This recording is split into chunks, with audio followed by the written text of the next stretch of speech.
Now, one great example of these tensions that tend to create a Cold War like environment, right, is found in June of 2017, right, when Australia and the Solomon Islands wanted to construct an underwater internet cable and join the two countries.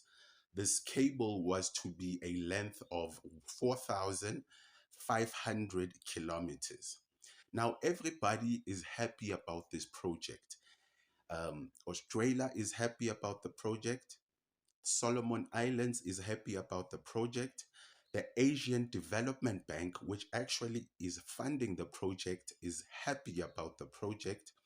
And even some of the Western countries and economies are happy about this and they support it, right?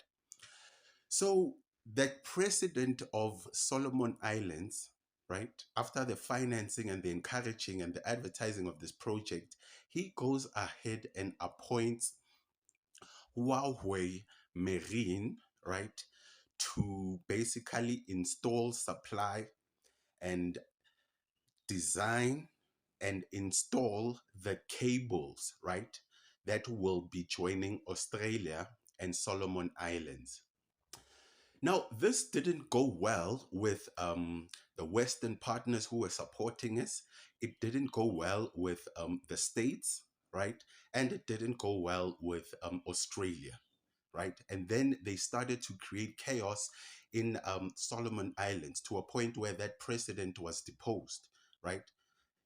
And a company that is from the United States was actually allowed to build this cable, right? Subcom, right? So that's the type of tension that exists over underwater sea cable, particularly if you want to install and supply them. Now, another example of these Cold War like tensions, right, are found in 2022, right?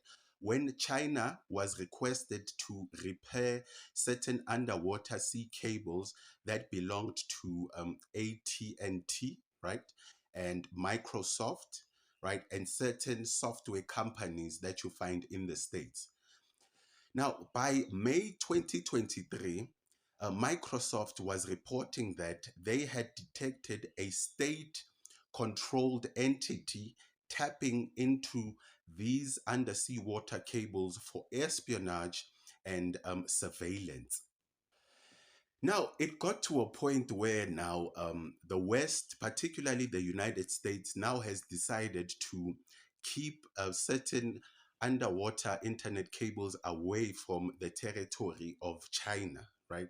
Because of a fear of this basically rigging or hacking of the repeater device that you find in underwater internet cables. Now they have a number of projects that use underwater sea cables that don't move around the territory or close to China. The two famous ones that I can remember now are known as the Bifrost, right? Internet cable. And what's the second one?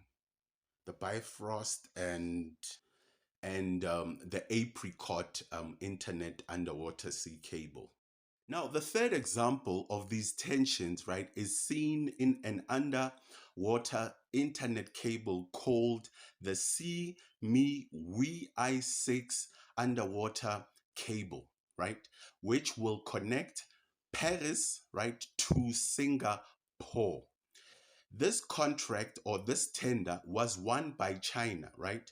And HMN Tech was to build this infrastructure at a cost of a third of which the Western people were offering. So China was offering to build this at 500 million US dollars, right? And the other partners that came from the West were offering 1.4, 1.5 billion US dollars. So China was the better choice, right? America came and sanctioned every country and any company that would be involved in this project. So everybody started to run away, um, um, um, selling shares, avoiding sanctions, and basically China lost the contract.